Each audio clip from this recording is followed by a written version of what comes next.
Good evening, everybody. How are you doing? So, how did you get on last week with your self-image script? I'm going to share with you some of the things that I've done. So, we've already gone through our wins. So that's there with our big fist in the sky of all the wins that we've got this week. So absolutely awesome. So I'm just going to do the self-image overview. I'll share with you mine. And then we will get on to the terror barrier and some of the worksheets associated with it. And if we've got time, something about the risk-taking article, because there's some things in there that I thought were really, really interesting. So how did you get on with the self-image? So, with one of the things you've got to realize is that you can never change things by fighting the existing reality. To change something, build a new model that makes the existing model obsolete. This is actually not just about your circumstances, but this is really good actually about your self-image, that it is a new model you're creating, and it literally is rest in peace, old model. You cannot just change something. You've got to just absolutely goodbye, old person, and bring in the new person. And sometimes that can cause us absolute, which is what this lesson is all about, the terror barrier, because your old self will be hanging on for life. And it's to realize that it's not a fight, that actually, if you can have that conversation with your old self and just say, actually, this is when you let go, you will feel love, rather than fighting for its existence, to have that almost like dual conversation. So I did the exercise last week, and you've got my pages here. So it was all about, I went through all the different lessons, writing out what it meant actually for my self-image, and then I drew this picture, because what I wanted to do, so I basically had 2 pages of words about my self-image. Then I drew it as a diagram like this. And then actually I've brought it down to something even smaller, which I'll share with you in a minute, because I had to have just in my head a very simple image that would remind me and kick me into gear. So, because what I wanted was that to be able to hold the image of the person that I wanted to be, that was going to be the new me. So I'm just literally, it's something like that. And I know that sounds funny, looks funny, but this is like, it's like the nucleus. Okay, so the nucleus is the center of everything. And, you can have cells that are of different types. You've got cells in your body, and some cells grow your eyes, other cells grow your liver. We get 2 cells together and we grow a baby. How do they know what to do? Because there's an instruction in the middle. And, so we could plant 2 seeds in the same soil, and one will grow to be a rose bush and the other will grow to be I don't know, a tree. So they're both from the same soil. So what happened? I mean, they were sharing the same space. Why did they become different? So, why do I have fingernails and why do I have skin? How did they know? Because the nucleus was giving out all the instruction. And so the nucleus will literally send that energy out and gather in exactly what it needs to create itself. And that's how I figured that who was the me that was in the center, everything that I wanted to be. And before you actually find out who you want to be, it's actually maybe sometimes good to find out who you are. So hello, Lois, just for joining us there. I'm just recording this. I'm recording this. So it's just going to be, Can you hear me? Yes, I can indeed. So I'm recording it. So I'm just literally going through the self-image and what I find. So you can have a look at this. You can have a look actually if I do. Hang on a minute.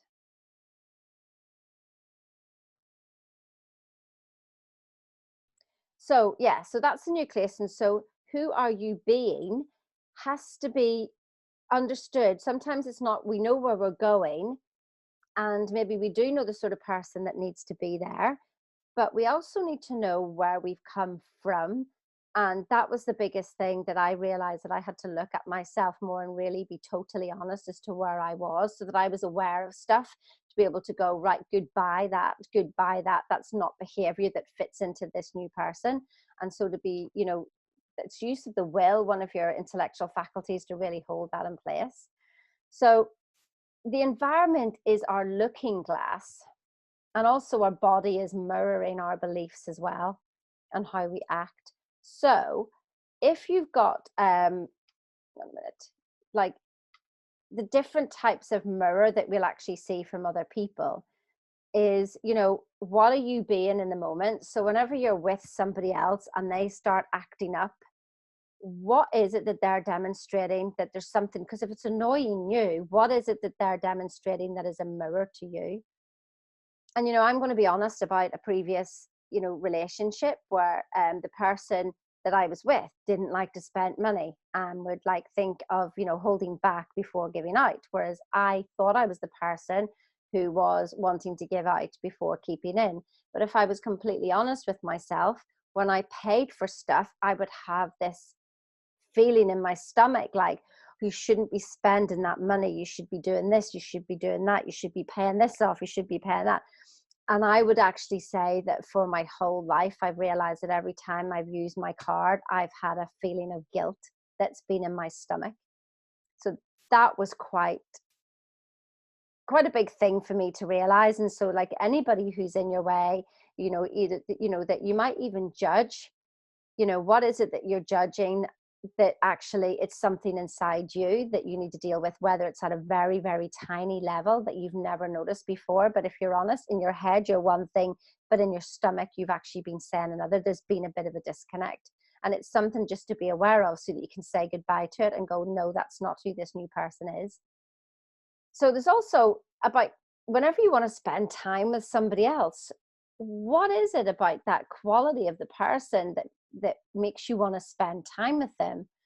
And where I found this out was really where there was, in relationships where people have thought that they've fallen in love with somebody, but actually they didn't. They just recognized the quality that they wanted themselves and recognized it in another person. And it wasn't necessarily love, because something happened later on and just going, oh my goodness, I don't love you. But there was something about that other person. So what are the relationships where you felt really drawn to, and what is it that they've got that you missed in yourself? Because that's something that you can fill in yourself right now. Also recognizing your patterns where you are right now. Just patterns of results I'm really thinking of, rather than patterns of habits that you've got, but that could be that as well. But certain patterns of relationships in your life, certain patterns of results in your life, and having a really good look at say the last 10 years, an area that you want to focus on, look at relationships and go, wow, I see the pattern that's happening. Or if there's something going on with your children, whatever it is, to have a look at that and actually recognize what that pattern, and just go, right, well, that's not the pattern of this new person. This new person's pattern is this. And that's something to really write down and add into your self-image as well.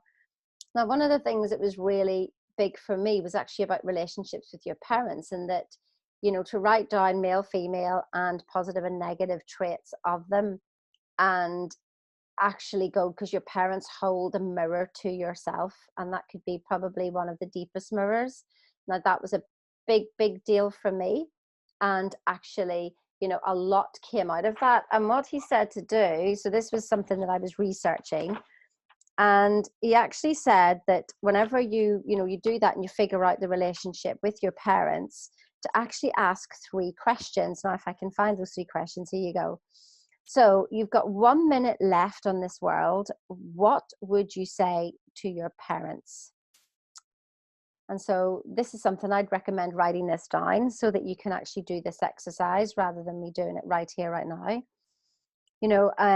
Okay, so you've got another minute. What would you most like to hear from your parents? So whether they're alive or not alive, it's either way. What is it you would like to hear from them that you've never heard? Because you see, this is also stuff that you can start saying to yourself as well. whenever it's part of your new self-image script. And the last bit is that, you know, and he said, this one floored me. He said, you've got 1 minute, you could hear anything from God or from the universe or source energy, whatever it is. And you can hear, you know, what would you most like them to hear, you know, to say. So they are the things that you want to fit into your new self-image, because, you know, as we go on and we go into lesson 8, and it's about praxis and it's about belief and behaviors, it really will link all into there on a very, very deep level. And that's a really deep, deep exercise to do with your self-image. So there you go. That was all fun. So I hope you've written that down. If not, you can just look again at this, and you can actually do the exercise again. So that was my nucleus. What am I being in there? So, you know, remember that when you look in the mirror, and so there was also the life power script. So I hope you've done that, because remember, your actions, you know, will have an impact about others' beliefs about us, which will maybe even cause us to act differently, or them to even act differently towards us, which will reinforce our beliefs about ourselves, and we go round and round in circles. And so, you know, when you look in the mirror, what is it you see? And on the life script, on the power life script, you know, she's saying about putting your hands over your eyes like that and saying something 7 times, doing that, saying it 7 times. And, you know, that's what people do. And it's so funny. So even, you know, Peggy McCall, who's done the Power Life script, you know, she does stuff like that. And it's just absolutely amazing, because when you want to change something, you know, you've really got to work this body and actually get it changed. So that is the finish of the self. Well, it's never the finish of the self-image, because it literally keeps going on. And I think it's something that, you know, we will keep changing as we go through our hero's journey, every time we go through the results here and thinking into results.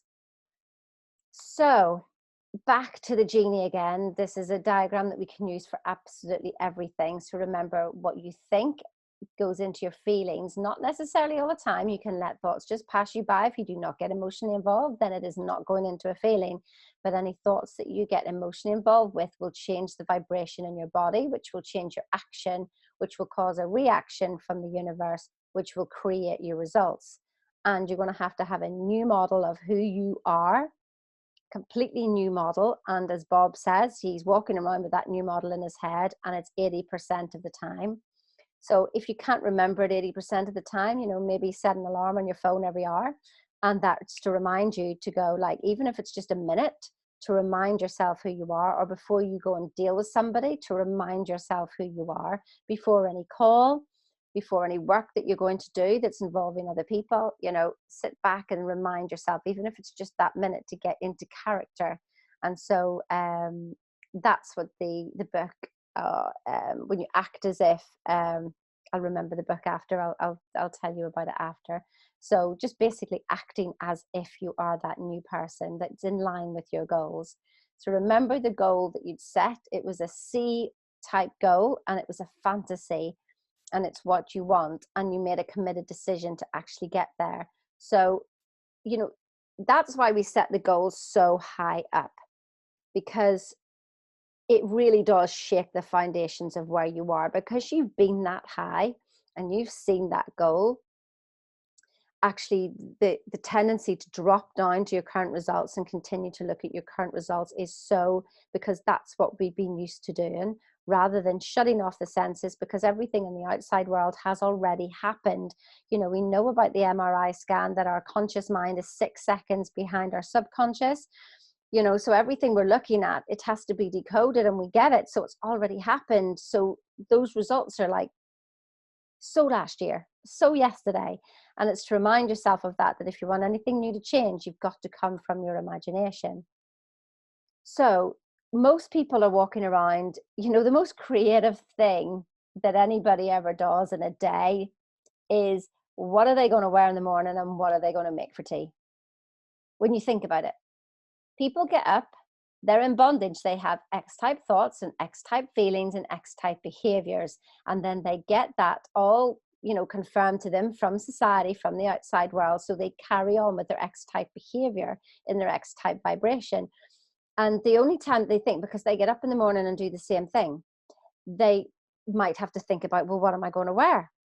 So they'll do that, but then they go to work and they're just busy going through the motions, doing stuff that they already know how to do.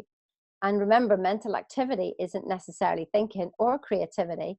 And then they go home and it's like, well, what am I going to have for tea? And maybe they're the only times in the day that they actually stop to think and actually be creative. So they're running around with X type thoughts. And as soon as somebody comes in with, like a new idea, Y type idea, they throw it out so quickly because they go, oh, my gut tells me not to do that. And I'm like going, that's just what you've been used to. That is your paradigm. So it was interesting, when people reply back to me as to why maybe they don't want to do this or don't want to do that. And their paradigms are absolutely screaming out to me, that, one guy said today that he was giving away his services for free. And what a special person he was. He was unlike anybody else because other people are greedy when they charge. And it was like, wow, there was like 3 paradigms in there straight away about his own value of himself, about, what he thought of money and what he thought about people with money. And so, yeah, it was just, and he said that, his gut was telling him that everything was okay and the path that he was on was absolutely okay. So when we keep ourselves small, this actually quite selfish, isn't it? Because we could actually help. We've got so much talent inside ourselves. How many more people could we actually help?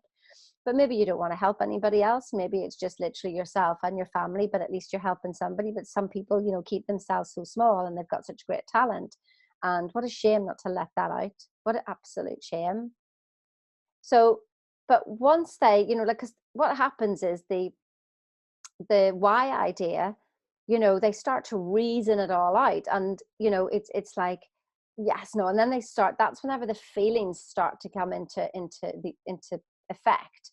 And then what happens in the body then is that you get a YX vibration, which causes the terror barrier, because your outside senses are saying one thing and your body's here. And that's why people just literally, they'll sign up to a program, then the next day, that's it, boom, they're not doing it anymore because they literally hit the terror barrier. And the why idea got literally affected. It does affect the chemical balance in your body, absolutely. And because your cells are so used to getting their own way, that you entertain a new idea, but actually your senses are telling you, well, no, look, I've had this confirmed. And you're still looking for all the X proof, X proof, and you get it. And so it's fighting with this new idea. And that's why people just literally hit the terror barrier. And they cause themselves anxiety and worry and fear, and everything else comes up as to why they shouldn't be doing it. And they're very, very quick to bounce back, very, very quick to bounce back. So, we're getting results all the time, and we're having 50,000 new cells of recognition every single second. So the law of polarity states that we've got a negative and a plus for everything. So it's literally a right and a left, an up and a down, an inside and an outside. And that is just the way, when we live in a physical universe, that is exactly just the way the world is. And when we're coming just from our intellect and physical, then that's what we're going to see. And you see, what happens is that, we're so good at creating the images for a negative scenario, and we can whoosh, go down there, because it's like our instinct, our saber, the saber-toothed tiger we're trying to be saved from it. So we've got all the cells of recognition there, that are even programmed. It's basically our body's doing the thinking for us, because every cell has a mind as well. And it's been pre-programmed that we think that is a natural state to be in. And actually, we've got less cells of recognition for the plus. And so that's why we think, well, what you're suggesting is wrong, because this is right and it feels right. Well, of course it feels right, because this may not just be positive and negative. This could be X and Y up here.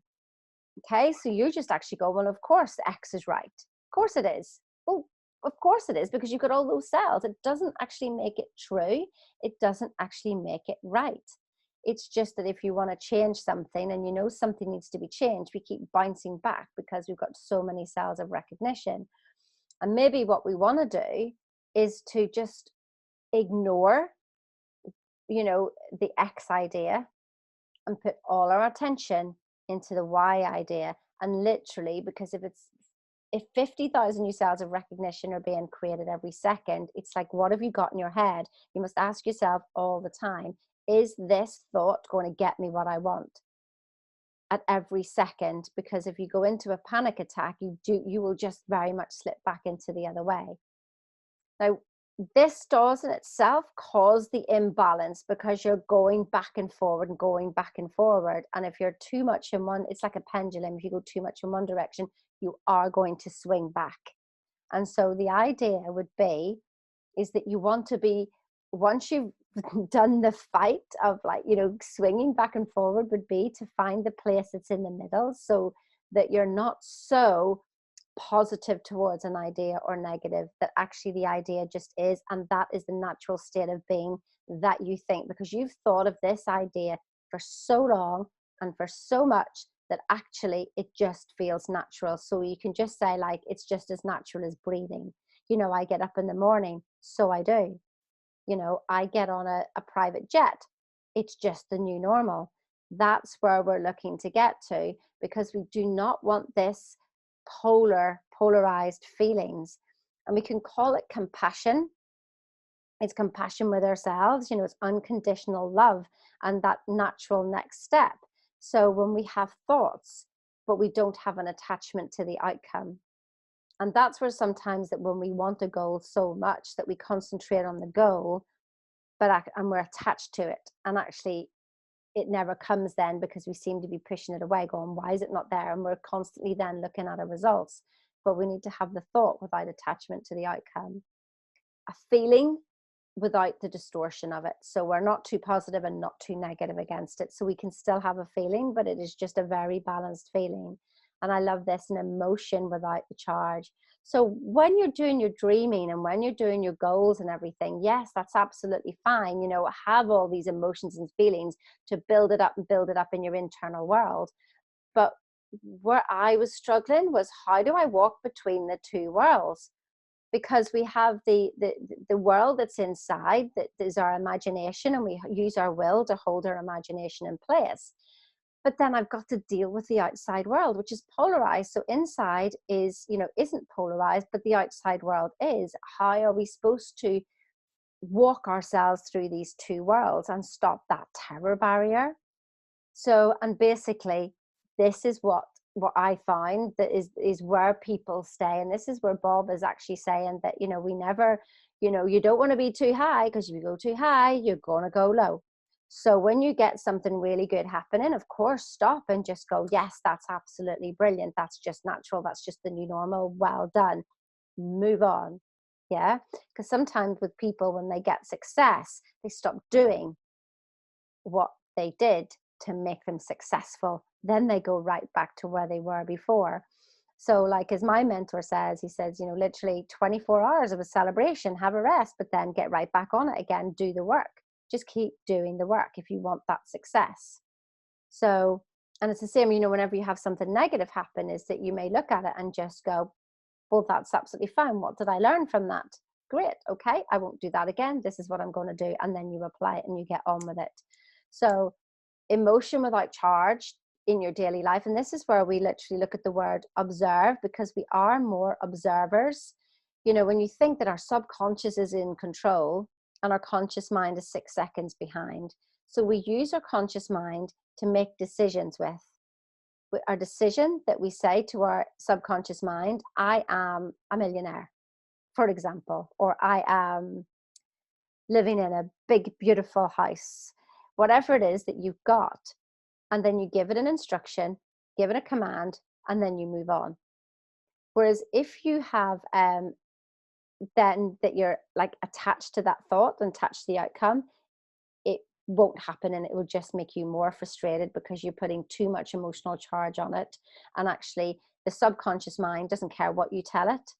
But if you really attach, like a big feeling to it, and like say a negative feeling, remember faith is just, faith and fear are the same thing. It's just you're believing in something that you can't see, both of them. So which one are you attaching to the actual goal that you've actually charged your subconscious to be in control with. And so we then, in our conscious mind, then become the observers as to what's happening. So this is where, when I said about the mirror effect of people, that you can start to look at people on how they are to you, and you sort of go, oh, right, okay, I'm the observer of this behavior. And remember, observe is to objectively serve. So it's objective is like without emotion. So it's just to look at the outside world without emotion and judge it, as in, that's where I want my results to be, then carry on with the same behavior. And if it's not where you want your results to be, then you need to go back inside again and reaffirm, what it is that you want. But obviously, if you see what you like, then that's going to reaffirm what you want as well. So I hope that's clear there. So remember, what I said about the terror barrier is that most people live their life in bondage. And if you're not having any terror barriers, then you're not changing. You've got your tunnel on, and that's it, because once you start to, change the why idea, and I would say that I lived here for quite a while because I wasn't emotionalizing the idea. I just thought if I heard this stuff over and over and over again, it would eventually drop down. But you actually have to get involved emotionally to make the ideas drop through into your vibration. Then that's when the worry, fear, and anxiety come, because you've got one idea going on here, but your senses up here telling you something else. And that's when you have to shut off your senses. Most people will drop right back. But because you know this stuff now, is that if you just keep going. Now, what does keep going mean? It means understanding and knowledge, because this side of the barrier is actually ignorance. And this middle bit here is the knowledge that you are learning to keep studying, keep understanding yourself, and to understand that this is a normal process of change. And this is what shifts the paradigm. Because something could shift on this side, but if you did not break through and keep on understanding yourself and make the why idea the main idea, then you will just keep reverting back. You will just keep bouncing off the wall and going back, and you will make maybe small changes, but you will not have shifted a paradigm. And it's on the other side that you experience that freedom, and then the why idea then becomes your next bondage. And that's why we repeat the whole circle again, because we're always growing. And you know what? We're never going to get it done. So, there's been some people on them messaging me back and saying, oh gosh, I was so busy. And, people wear the busyness as a badge of honor. And, when you see that, somebody's busy, then this is where they are. This is just where they are. They're forging forward, X idea, they're in bondage, and nothing is going to change, yet they think they're changing the world. And we know, because we've all been there. So if a person advances confidently in the direction of their dream and endeavors to live the life they've imagined, they will meet with success unexpected in common hours. You see, this is where it's just about just keep going. And then once you've broken through, it's like momentum. It's like pushing that ball up the hill, and nobody sees any results for ages. It's like the bamboo tree, where it's underground for 5 years and people are laughing at you going, oh, look at you, you're still doing that stuff and there's no results. Like, what a fool of you. But then all of a sudden it breaks through and it grows 90 feet in 5 days. I mean, that's just absolutely unbelievable. And that's the momentum. That is what we're calling here, is they will meet with success unexpected in common hours. They'll just literally absolutely shoot through. And the deeper that you go, the depth of this work that you do, the greater the height that you will achieve. So if you're afraid to dig deep, then you will only be able to grow, because remember, your building will only be to the same level as the foundations below. So if you want a great big high building, you're going to have to dig really, really deep. So when you set goals up there, that's just to remember that means you've set the scene for digging deeper than what you've ever done. If you don't want to go that deep, then don't set your goals so high. Still set them as stretching. But remember, you can only go as high as your foundations are. So it's just something to bear in mind. And there's 3 types of things that you're thinking of, like would be your definite chief aim. That's what gets you out of bed, and your desire and what fills you. That's like your absolute life's purpose. Now, I actually have to just admit that I had a life's purpose, and yes, it did get me out of bed, but it was driving me insane because I was trying to change things that I can't change anything outside of here. It has to be something that I have got control of, and the only thing that I have control of is actually me and my feelings. So that's something that I'm actually still working on. So I have a couple of things that I'm doing on there, but yeah, I've still got that. That's still its absolute driver. So you see type goal, what is the top of your building look like? What is it? And your affirmations basically are just what's going to get you to keep going. What is it that you've seen in your mirror work? What is it that you see in your day to day that actually that, you're seeing the results coming back and you don't like it? Well, write it on a piece of paper. This is lesson 3. Write it on a piece of paper, score it out, burn it, whatever it is, and then write the polar opposites, because that's what it is that you want. And so, I am a millionaire. I am living in whatever it is that you want to actually have it on there. So there's 3 different types of things. And I said this about, when we're in the terror barrier, sometimes we can try to get our goals. And you can see the difference here. I've got a hand that's actually getting something, and it's really quite tense. But it's really your goals are used to actually stimulate action. But whenever you're outside in the real world, it literally is about giving, and you can't give if you haven't already received. So it's about receiving and understanding the love, the everything that you have, so that you can give it out. You see how sort of relaxed that these hands are, that you have got power in your hands to give other people. And it's about being objectively, I said this about observing the world, so objectively serving the world. So it's like your goal has got you out of bed and drives you into action. But when you're dealing with people, it's actually about service and about literally, rather than willpower, to push through things, it's actually using your will to hold your imagination in place that things will actually change. And what we're doing during the day is we cannot sow and reap there's a season for sowing and a season for reaping, and we cannot do the 2 things in the same season. So our job is to literally go out there and sow and sow and sow and sow and sow, and the universe helps us reap and will tell us when it's time to reap. It'll be pretty obvious whenever it's time to reap. So the risk-taking article. So remember all your exercises as well. So don't forget this in your book. Okay. So they're really, really important. Do it at least once a week. And if you've got a team, do the stuff in the team.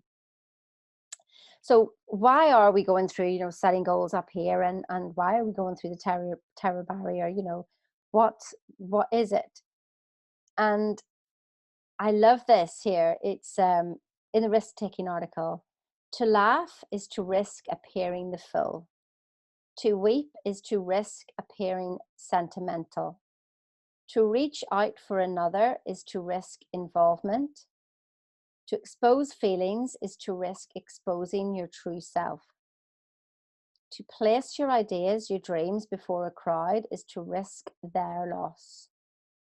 To love is to risk not being loved in return. To live to risk dying.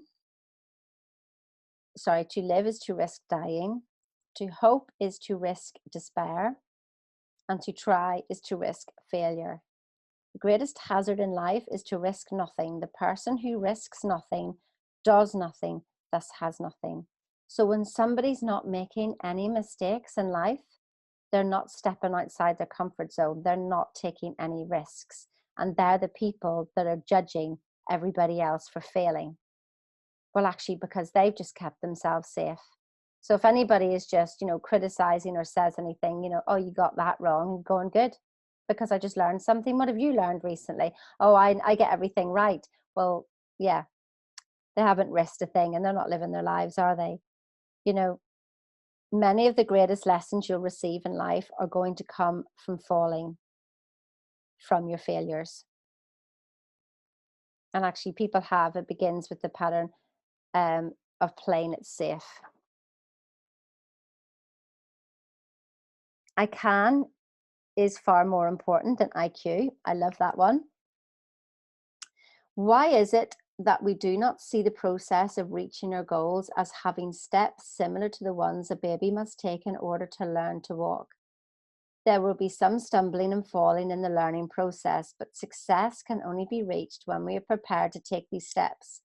All of them, even the ones where we may fall down. You must turn your back on safety and security.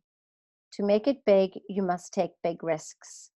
You will very likely have it put to yourself in a highly vulnerable position. It is also worth remembering you cannot almost take a risk. So it's like a decision, or, like you can't just try to do something. You either do it or you don't. You take a risk or you don't. You can't almost take a risk.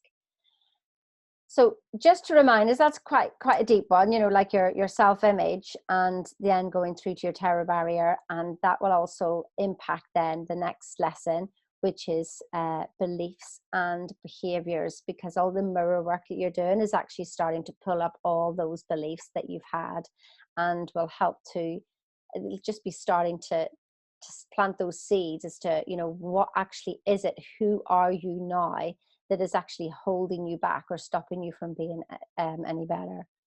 Remember the habits that we say to adopt every single day. This is what the successful people do. Get up earlier. Maybe you don't have to get up at 5 o'clock, but maybe you can get up half an hour earlier or an hour earlier. Do your gratitude every single morning. Forgiveness, ask for guidance for the days. Do Bob's video on the worksheet. Do your affirmations, and at least exercise in the morning. Take time during the day just to remember who it is you are. Don't just do your visualization in the morning, but literally have that, live from it. You don't necessarily have to think, say I am a millionaire, and think of money, but what is the essence of being a millionaire? What does it make you feel? Does it make you feel secure? Does it make you feel like sitting up taller? What is it? What's the essence behind it? Not the actual money itself. It's got nothing to do with it. It is the essence of it. And that's what we're looking for, is to act in inspiration. And what is inspiration? It is in spirit action. So we are in the spirit of something. What is the spirit behind being a millionaire? What would your spirit be like? What would you be feeling? Yeah, so that's the essence of that. If you can do something at lunchtime, and make sure that you meditate at some stage, even if it's just for 10 days, just to stop, because when you're busy, what happens is that you just keep with it. You're reacting, remember, which is actually just your paradigms. You want to be responding, and the only way you can respond is to actually take the time to stop. And remember to do everything at nighttime as well. So I'm going to stop the recording there, because next week is lesson 8, which is the behaviors and beliefs and behaviors. So I'll just stop recording here and we'll get chatting. There we go.